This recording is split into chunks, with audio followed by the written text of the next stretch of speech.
Good afternoon. Thank you for joining us today for a media briefing with Oregon Employment Department Acting Director David Gerstenfeld. We wanted to first share some quick housekeeping items. We ask that you please keep yourselves on mute. This call is being recorded and we will send it out shortly after the briefing ends. You will be called upon to ask your questions in the order you RSVP'd to the event. Please limit your questions to one question and one follow-up question out of respect for time and your colleagues' opportunities to participate as well. We will circle back with any additional follow-ups. If you're experiencing any tough technical difficulties or unable to ask your question, you can address them to oed_communications@oregon.gov. And we will try to address any issues during the call or ensure that you get the recording. Now I would like to turn it over to David to provide remarks and then take questions from reporters.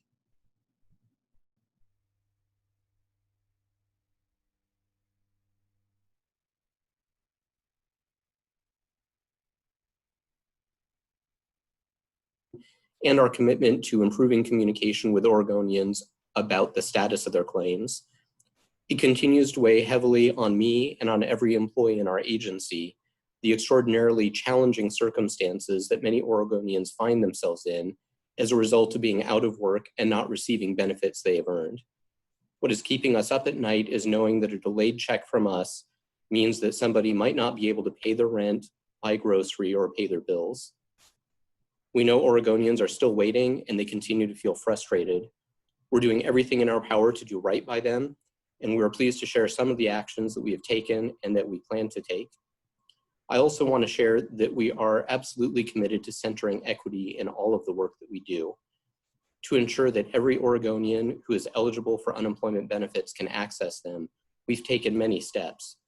These include creating resource pages in 15 languages besides English, including online instructional videos, and we continue to translate more materials into languages other than English continuously.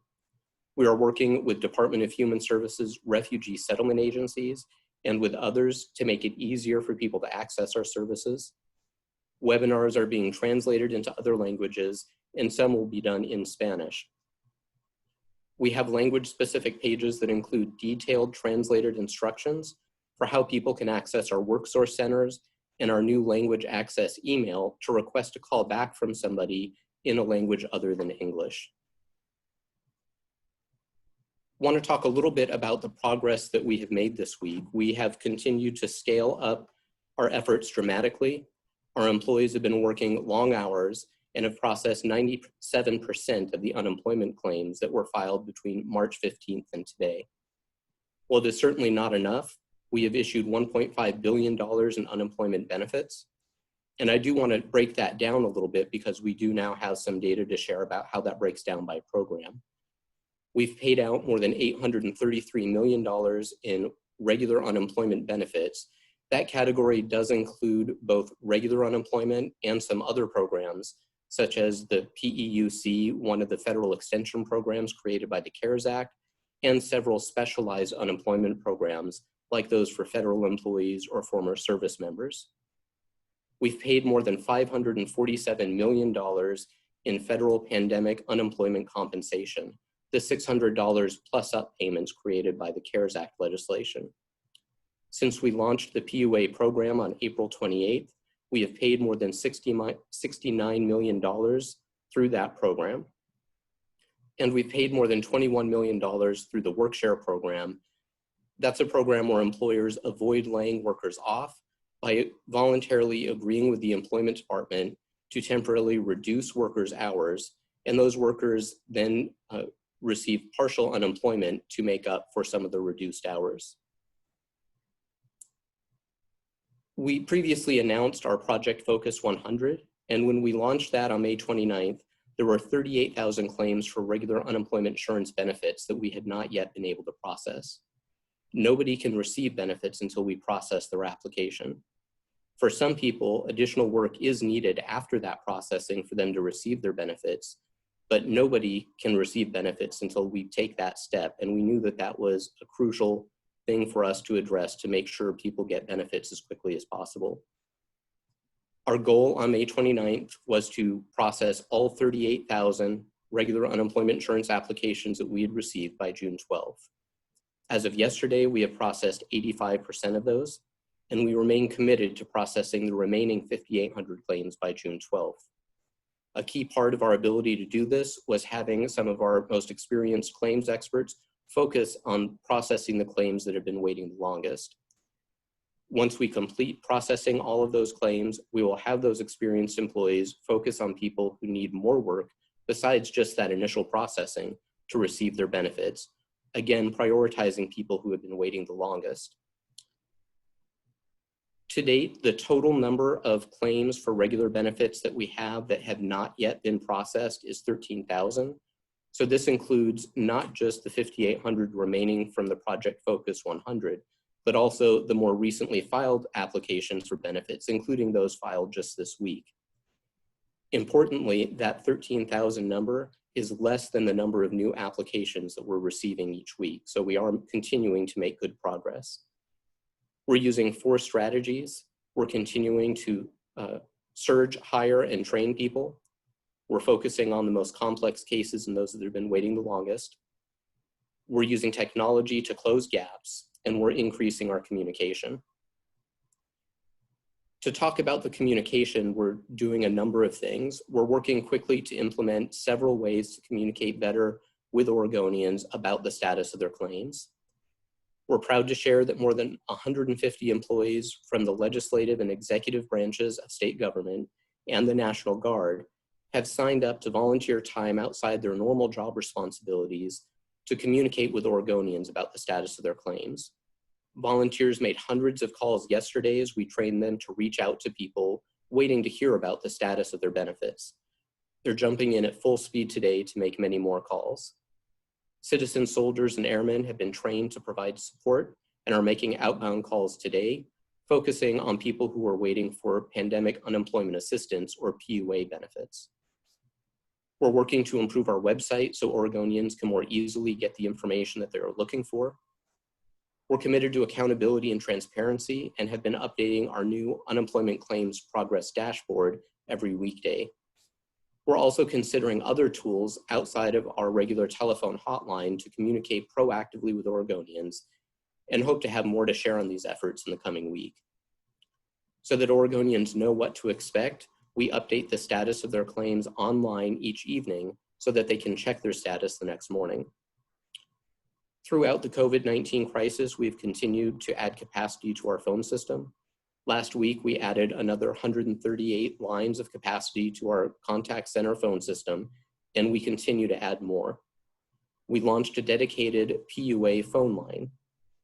While wait times are still too high, we are answering almost 150% more calls each day than we were when we launched Project Focus 100. And as we greatly increase the number of people that we're able to talk to each day, the amount of time that people have to wait on hold is continuing to decrease. We're continuing to focus on making it easier and easier for people to be able to reach us so that we can help them receive their benefits. One of the most important parts of the Federal CARES Act legislation was the creation of the PUA program. This brand new program dramatically changes how unemployment insurance works for the better. It provides support to a lot of Oregonians who otherwise would not have been supported at all by the unemployment insurance safety net, including self-employed workers. We saw early on how much this new federal program would help so many Oregonians. We also saw that it was a completely new program and interacted in complex ways with existing benefit programs that we administer, that it would be very difficult and probably the most difficult of the CARES Act programs for us to implement. And that estimation has been borne to be true. We're continuing to work with Google to upgrade the technology we use so that we can administer PUA benefits more quickly and make it easier for people to file their initial and weekly claims. And we're close to finalizing a reporting mechanism which will allow us to report out more frequently on our progress. And as I mentioned earlier, since April 28th, we've paid out more than $69 million in PUA benefits. We launched a dedicated PUA phone line, adding more capacity to our phone lines and adding more people to answer the calls that come in. We have both a local number, which is 503-370-5400. We also have a toll-free number for anyone calling about PUA issues, and that number is 833-410-1004. We know that so many people have been anxious about their PUA claims, and because of that, call volumes are very high right now. We continue to make it easier for people to get through to us on this new PUA line and on the regular unemployment insurance hotline, and we are making progress. Tomorrow, we will be hosting our first webinar. This will be focused on the PUA program, guiding through how to apply for benefits under the PUA program and answering the most common questions. The video will be uploaded to our website and will be available in multiple languages. We also continue with our surge hiring and training. I've shared previously that leading into this crisis, in mid-March, we had about 100 employees focused on processing claims. As of June 2nd, there were about 700. We've been continuously reassigning people that work for our agency and for other agencies to help out where we need them the most to process claims as quickly as possible. We continue to hire people rapidly, to train them quickly, and to give additional training to people that we have already hired and given basic training to. Well, initially we focused on hiring people to process initial applications for benefits. Our current and ongoing hiring has more diversity of the types of positions that we need. These are positions that are focused on the ongoing work needed to support the hundreds of thousands of people seeking benefits each week. And I've mentioned that we're trying to make it easier for people to contact us. This week, we've added 40 more people to our telephone lines to allow us to contact even more people and to further reduce the wait times. We know how many people are depending on us, and we're committed to working tirelessly until every person has received the benefits they are eligible for. I want to thank you for your ongoing work to help us inform people about their benefits and about our work to help them. And with that, I'm happy to take questions. Thank you, David. We will take questions in the order in which you RSVP'd. The first question is for Dick Hughes.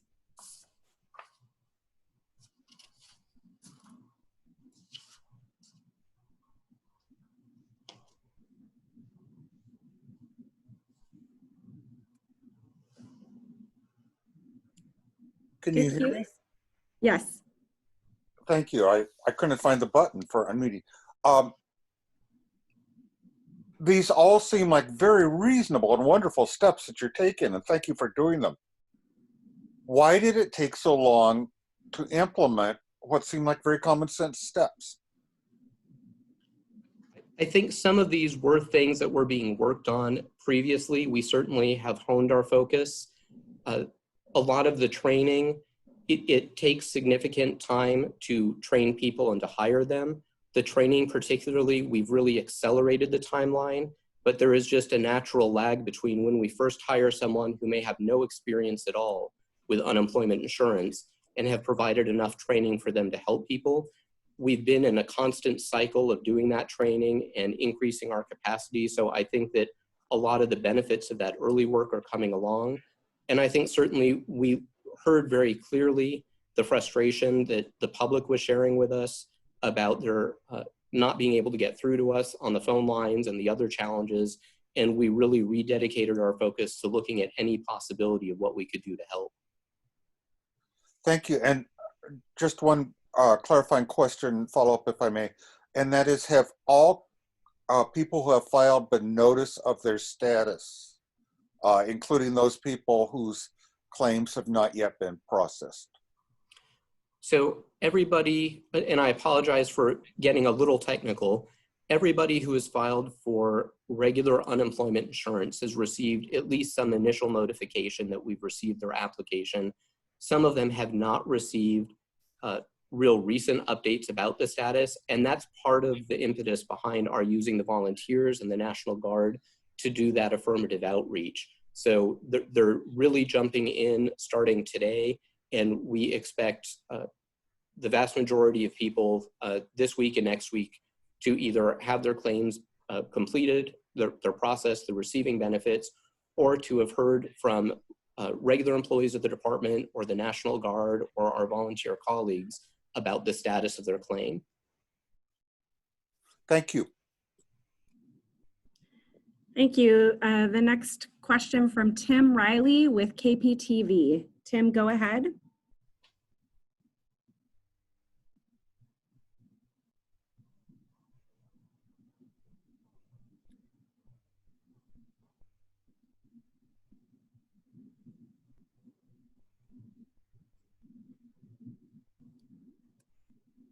Tim Riley with KPTV. Go ahead.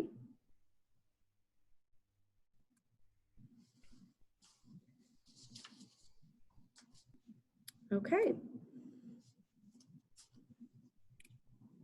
Next, Christina Giardinelli with KTVL. Christina, please go ahead.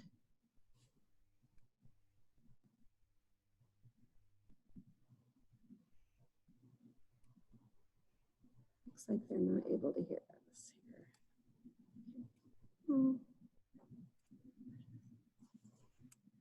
Okay, you should be able to unmute yourselves now.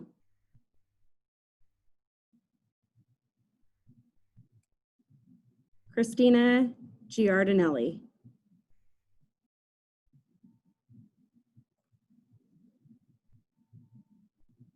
Okay. One moment. Okay, let's see here.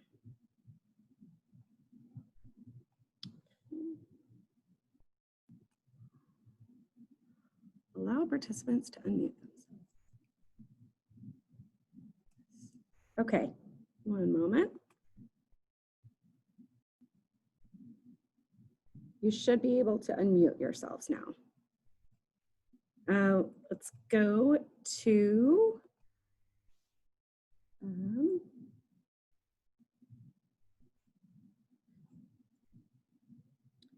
Carson Courier. Please go ahead.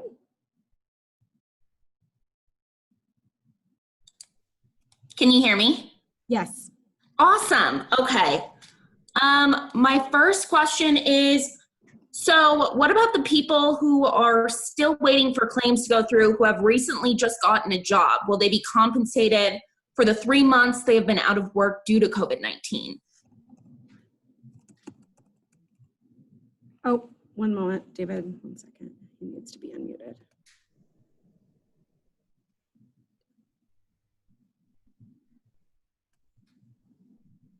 Go ahead, David. Okay. Thank you for the question, Carson. If people go back to work before we've been able to get all of their benefits paid, if they were eligible for any benefits, we still pay those retroactively. So they should certainly let us know when they go back to work and not continue claiming if they're not eligible anymore. But if someone returns to work, we're still processing their claim. We know they've still been waiting. They're still entitled to those benefits and they are still going to receive them. Okay, thank you. If I could ask a follow-up question, how many claims were denied because they did not qualify for regular unemployment, but they may be qualified for another program such as PUA? What is being done to make sure that those who have those claims denied but qualify for CARES Act claims are sent in the right direction? So I can't give you an exact number. I mentioned that we're making good progress on our reporting for the PUA program. That's why we're able to share the amount of money that was paid out, but we don't have the ability yet to track the claims that way to directly answer how many people were denied regular benefits, but are receiving benefits under the PUA program.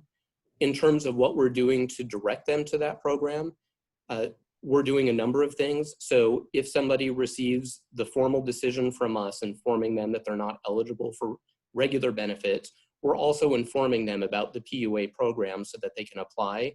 In many cases, people have applied for both programs, and we are working on their PUA applications, and we're working to make that transition as easy as possible so that if we already have a lot of information from the regular claim, we can as quickly as possible get the additional information required under federal law for the PUA application and then start paying them those PUA benefits.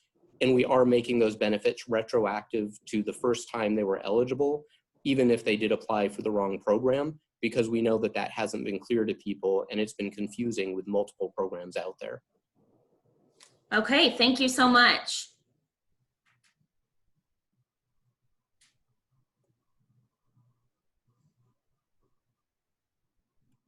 Next, Peter Wong, please go ahead. Hello? Yes, go Okay. ahead. Question. I assume the rate of new claims is slowing. I think you probably have that data compiled at some point, since you've been able to compile the total number of claims from March till the end of May. Certainly. So the rate of new people filing claims for benefits is going down. We have that data. Again, it's much easier for us to track for the regular unemployment insurance benefits. And for the past several weeks, it's been between the 15 to 20,000 number of new applications, which is down very significantly from where it was when this crisis first hit us, where we were receiving in the 70 and 80,000 new applications each week. It's still many times higher than what we were seeing before this crisis, where we were typically at about 2,700 new claims each week. All right. And follow up, your guess is as good as mine as to what Congress will or won't do with unemployment insurance benefits. But assuming Congress does something, is the agency prepared to handle what they might do? Again, with that caveat, of course, that they haven't taken any actions yet. Sure, and we're watching closely what Congress is considering, and we're sharing our feedback about what would make it easiest for us to implement. It really does depend on what they do. There have been a lot of different discussions about possible changes to regular unemployment or to some of the federal extensions and new programs that have been created. Depending on what those changes are, some of them could be relatively easy for us to implement, taking maybe just a few days. Some of them would be incredibly challenging, and we are sharing our feedback to try to make sure that people understand, as they're making policy decisions, what would make it easier for us to pass those benefits on to the people needing them as quickly as possible. Thank you.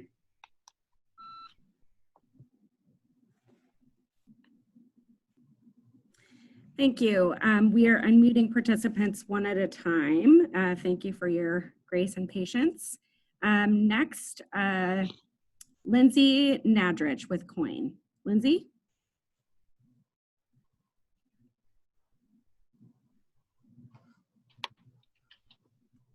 Lindsay, go ahead. Hey, can you hear me? Yes. Okay, thank you. So I heard from someone who was getting benefits for 4 weeks in a row, and then at week 4, they were told they needed to do a job search, and now they're getting denied every week and have been denied for the last 6 weeks in a row. They're wondering, is this a glitch? What should they do? At one point, they did say they did a job search, but their claim still keeps getting denied. Have you heard of this happening to people? So Lindsay, it's a little hard for me to answer for that specific claim, both because we can't really talk about individual claims, and also because there are so many different variables depending on what program they're in and their specific situations. But I think to get at the point you're asking, that we do know that there have been some challenges where our normal system, it usually does require people to do a search for work each week, because that's kind of a core principle of the regular unemployment insurance program during normal times. We amended our temporary rule to reflect reality during this pandemic. It was easier to change the legal requirements than it is to change the programming for some of our automated notices. So we are aware that that has happened to some people. We have teams that are going through to try to proactively identify claims where this has become an issue and resolve it even before people receive notice. And certainly if somebody, if we're not able to get to their claim proactively and it does pause their payments, we have people working on those. And again, that's one of the reasons why we're trying so hard to make it much, much easier for people to call us so that we can make sure to address their issue on the phone. Can I ask a follow-up? Just for the PUA number, that's great. I just talked to somebody who said they called the regular number and they couldn't help them because they have a PUA claim. When did that start? How long has that been going? And it's okay to give that number out, obviously. It is okay to give it out. We started the phone line last week. It was in testing.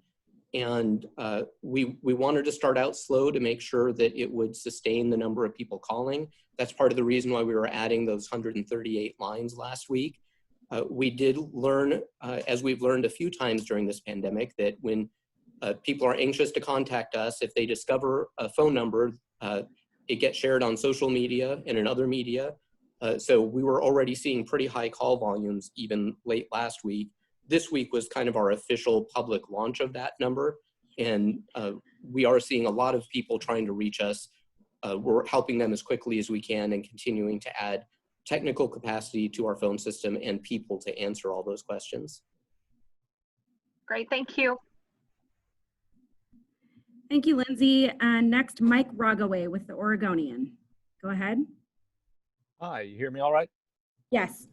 Hi, David. Thanks for taking the call and for doing this again today.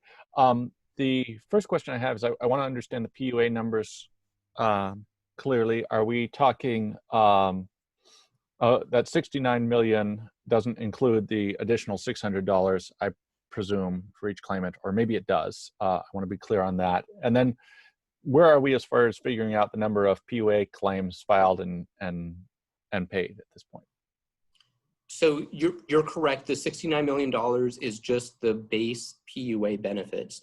We're tracking those additional $600 payments from the FPUC program separately, regardless of what the base program was that someone was receiving benefits in.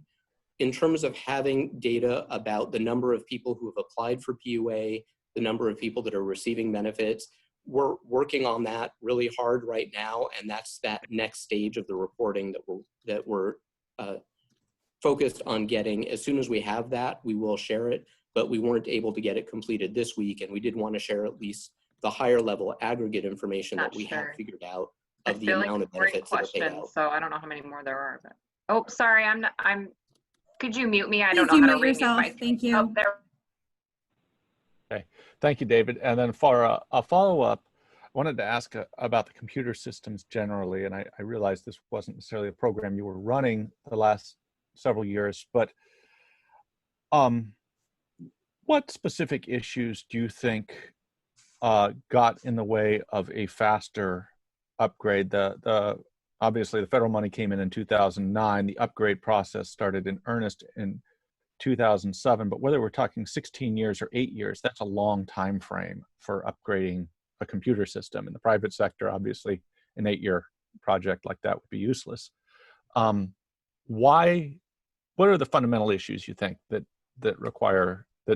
mandated such a long time frame? I think there are several, and one you kind of hit on with that. We received the money in 2009, which was during the very slow recovery from the Great Recession. So at that time, we were still dealing with then historic high workloads, much smaller than what we have now, and a series of new federal programs and extension programs to provide benefits.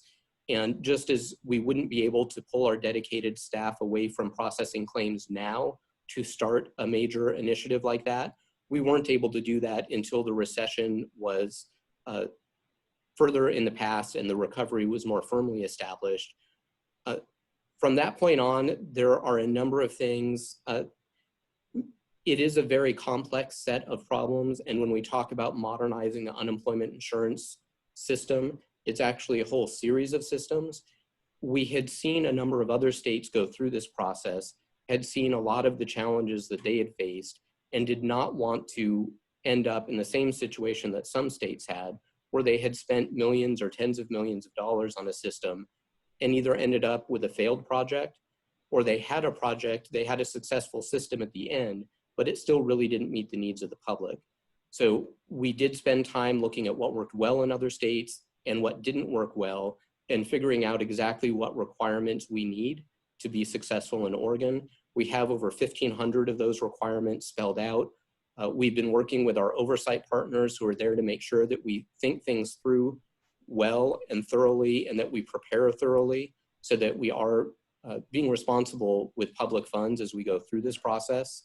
And we are very close to issuing our notice of intent to award, which is the step to actually contract with someone to do the work.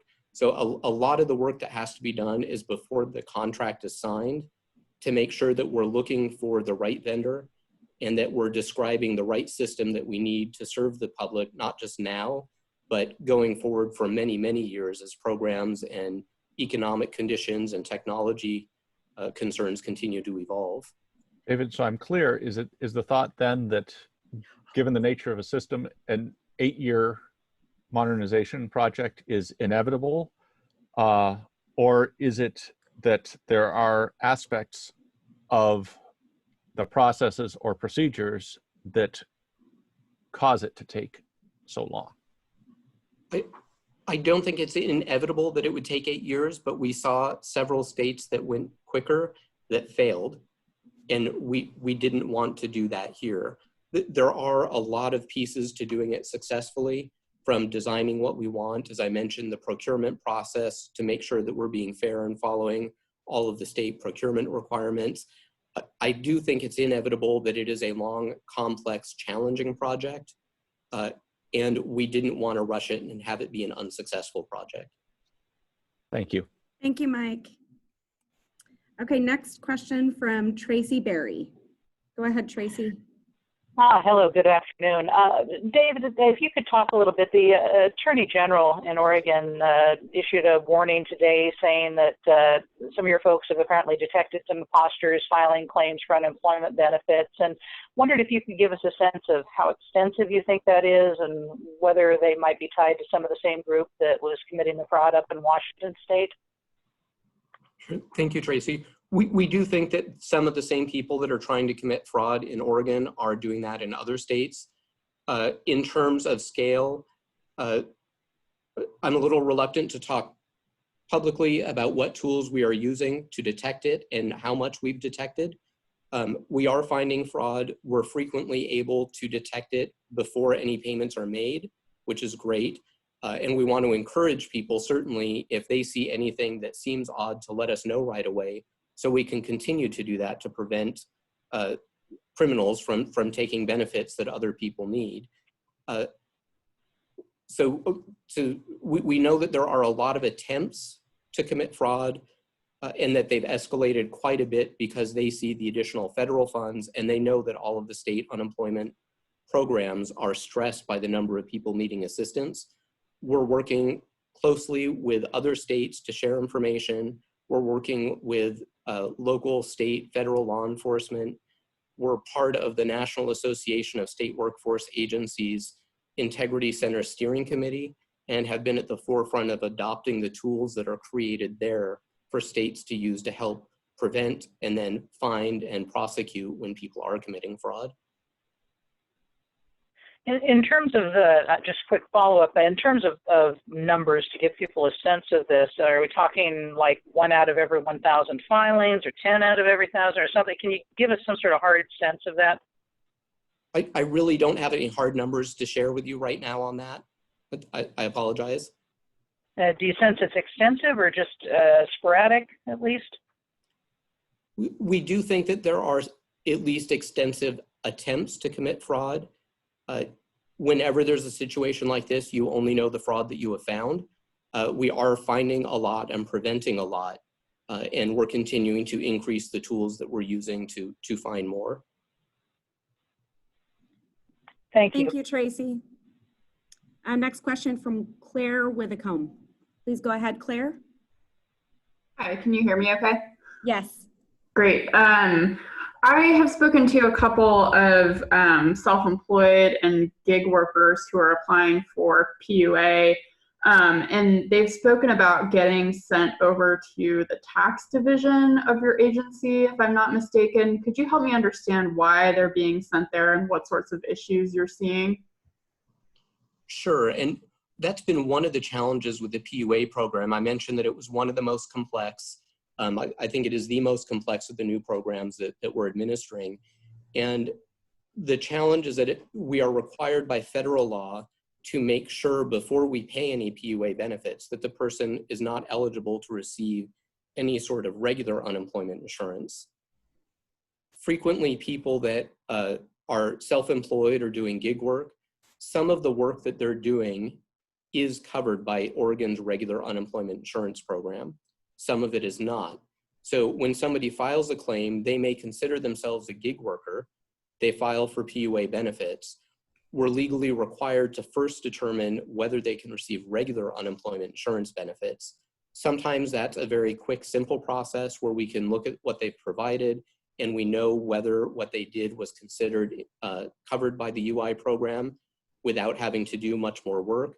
Sometimes it can be a much more difficult investigation where we have to talk to the worker, talk to the business that they were doing work for to determine if they meet the statutory test to be an employee or an independent contractor. And that will really depend which program they get benefits in. We've been staffing up very quickly and we've redirected a lot of our employees from our tax area who specialize in that type of work to focus on these PUA claims. And we have significantly streamlined the process for us to review those issues, but we're also seeing record numbers of these, of course, because in the past, most of those people weren't eligible for benefits. So there is that extra step that's required just because the federal law requires that we make sure people can't get regular benefits before we pay them under the PUA program. Okay, a follow-up, if I may. Two of the people I'd spoken to had applied for regular unemployment insurance benefits and gotten rejected. So you would think that from then on, that would be a pretty clear answer for your folks dealing with the PUA side. Why do they need to independently then go and check if they've already been rejected? There's a couple of reasons, that probably the most common two reasons.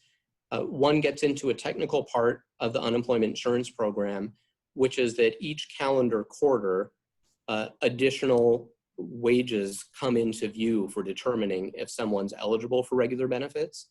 And the PUA program, the federal law requires us every calendar quarter to re-examine whether somebody can get regular benefits. A lot of people filed for regular benefits very early on, right when the CARES Act passed or even before, which was in March. So they filed for benefits and we may have determined that in March they weren't eligible for regular benefits. As soon as we went into the next calendar quarter, we're required to do a new review to determine whether they're eligible for regular benefits or not. So for some people, we do have to review the claim, do that evaluation twice. And if people are still on that benefit program, when the next calendar quarter starts, we'll need to do that again. In the future, I will add, it should be much quicker because we will have gone through this initial kind of onrush of so many people filing for initial benefits. Thank you. Thank you, Claire. Next, Mira Powell with OPB. Go ahead, Mira. Hey, my question was already addressed, so thank you. Okay, great. Galen Etlin with KGW, excuse me. No problem. Thank you so much. I appreciate it. We've heard from a lot of people, like you mentioned, who are frustrated. For those who have waited for benefits since the beginning, or at least, almost a couple months now, what specifically can they do to get the resources they need to survive? That's a great question. And that's, I mentioned, that's really one of the most difficult things for everybody here is we know how desperate people are and what a really horrible situation people are in. I've mentioned the things that we're doing to make it easier for them to get to us by expanding the phone capacity.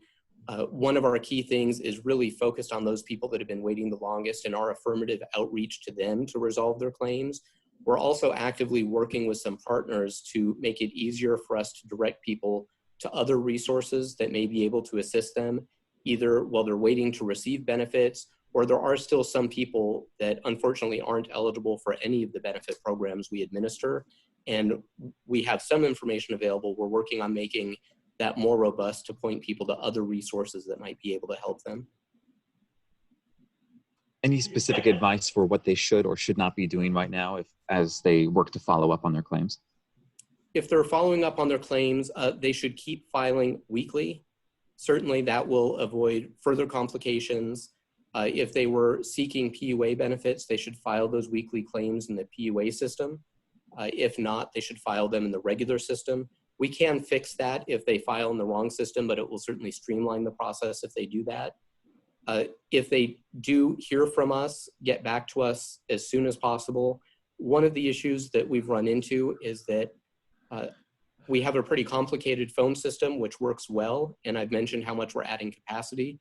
When we're making outbound calls, depending on what phone system the person we're calling has, sometimes it doesn't show up as a state of Oregon phone number calling them. And we know that in this day, many people screen their calls, so they're not answering. I know for myself, I like to screen my calls, but if somebody knows that they're waiting for a call from us to address their benefits, even if it doesn't say state of Oregon, it might be a good idea to answer the call so that we're able to talk to them right then. I think those are probably the most important things that will most streamline the process for people that are waiting. Thank you very much. Thank you. Paul Bermelli with K2. Sorry if I did not pronounce your name correctly. Paul Bermelli. Paul Betterton with KTVZ. Go ahead, Paul. Paul's not in this call, but I'm Tyson from KTVZ, and I'd be happy to ask my question now if you don't Great, mind. please. Yes, please go ahead. The system for claiming unemployment via phone is 1-to-1-to-1, one claimee, one phone line, one person at the end. That creates a bottleneck, which obviously you are experiencing and people making claims are experiencing. Why is this the preferred method for making claims, and what technologies have you looked at to maybe process claims differently? Sure. So a couple things to respond to that. We actually do encourage people to file their claims online through our online claim system. It is available more hours of the day, so it's more convenient for most people to file their claim that way.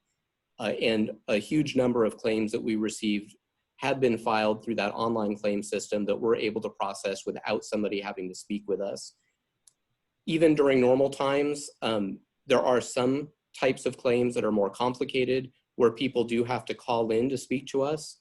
And that could be because previously maybe somebody attempted to commit fraud by filing a claim for benefits using their identity, and we need to take extra steps to make sure that we're paying benefits to the right person.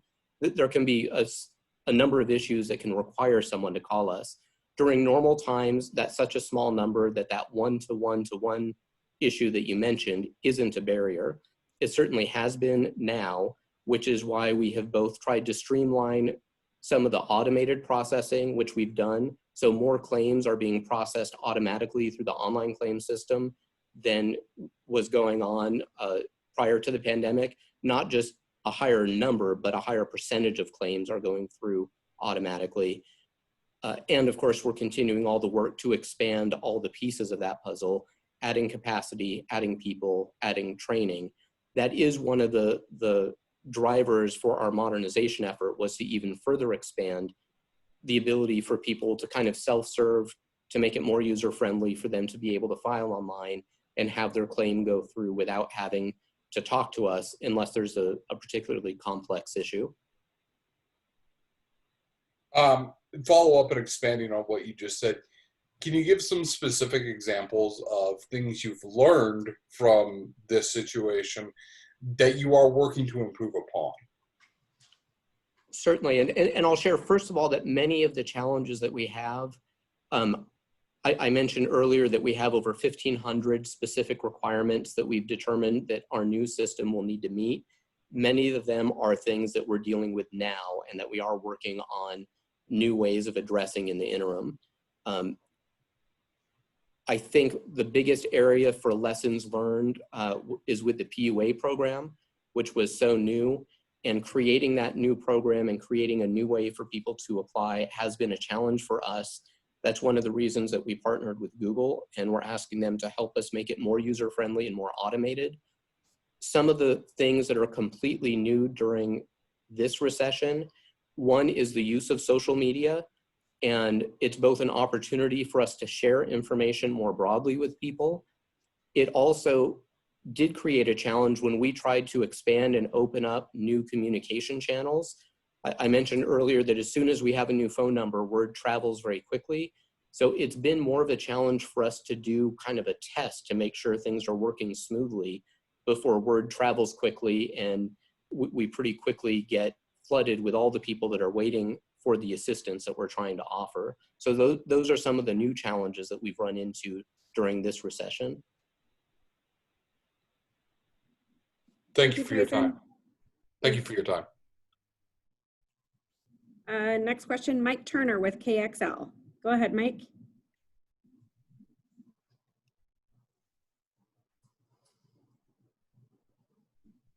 Mike Turner with KXL. And that was the last question of reporters who RSVP'd. Are there any other final questions for David before we sign off? I have a question. This is Kate Davidson from OPB. Can you hear me? Yes, Kate, go ahead. Okay, thanks. This is to follow up on Claire's question. We've been hearing a lot of confusion from applicants in the gig economy who want some clarification about a very basic question, which is, if you drive for Uber or Lyft and you don't have any W-2 income, this is really your full-time gig, are you considered an independent contractor or an employee in Oregon? And it's a question that I think pre-pandemic seemed pretty straightforward and now doesn't. So I'd love to pose that to Director Gerstenfeld. Thank you, Kate. And we did have this question as an issue even before the pandemic, but certainly nowhere near to the scale we do now, not just because of the scale of the economic challenges facing Oregonians, but because of the PUA program being created. Unfortunately, I can't give you a direct answer. And the reason for that is that federal and state confidentiality laws prevent me from talking about either an individual person's claim or an individual employer and how that works. That has been one of the challenges for us trying to communicate with people about which program to apply for. Under Oregon state law, some of what people refer to as gig economy businesses of all types, some of those are independent contractor under our state test. Some of them are considered employment. Oregon has a little bit broader of a safety net there that covers some of those gig workers, which is good, but it also makes it more complicated now with the new PUA program to try to guide people to the right program when we can't put up a public-facing guidance that says, if you've been performing services for business X, that is employment. If you've been performing services for business Y, that is independent contractor work. I think you've hit on one of our challenges, and unfortunately it's something I can't give a real clear public answer to. Just to follow up, has the state been having any trouble getting earnings records from Uber or Lyft? So again, I'm not going to talk about specific businesses, but I can tell you what we're doing with gig workers generally. And we are asking for earnings information because we need to know that whether they're ultimately eligible for regular unemployment or PUA. And we also are seeking information from the business for whom they perform services. We do this on a regular basis. Sometimes we get that information very quickly. If we don't get the information from the business, we can rely on the information that we get from the worker. And the fact that the business hasn't, for instance, given us information that we've asked for, or that they haven't paid unemployment insurance taxes on things that they should have, that does not prevent us from paying benefits to the worker. We do sometimes have to wait a certain amount of mandated time to give the business an opportunity to respond to us. But it doesn't prevent us from making payments if the business doesn't respond at all. Thank you. Thanks, Kate. Anybody else that we missed? This is Dick Hughes, and I have one other question. Go ahead. And that is, Director, you talked about working with Google, and given how antiquated the computer system has been described as being, what is it that you are doing with Google? That's a good question. And what we are working with them on is the PUA program, because although the payments and a lot of that still has to be done in our mainframe systems, we did have to create a new application process. And we recognized as we rolled that out, we did a good job of getting that available in just 4 weeks from when the federal legislation that created the PUA program passed, but it isn't as user-friendly as we want. And Google is helping us create a kind of a front-end application process for the initial PUA applications and for the ongoing weekly applications that should be much easier for people to file their claims on, more intuitive, more user-friendly. And then we're also seeing how they can help us try to automate some of that back end behind the scenes work so that the actual processing of the claims goes more quickly. That part is more challenging because it requires kind of interfacing a new modern front end that they're helping us create or creating for us, and having that integrate in with the mainframe system that actually works to make the payments and track everything.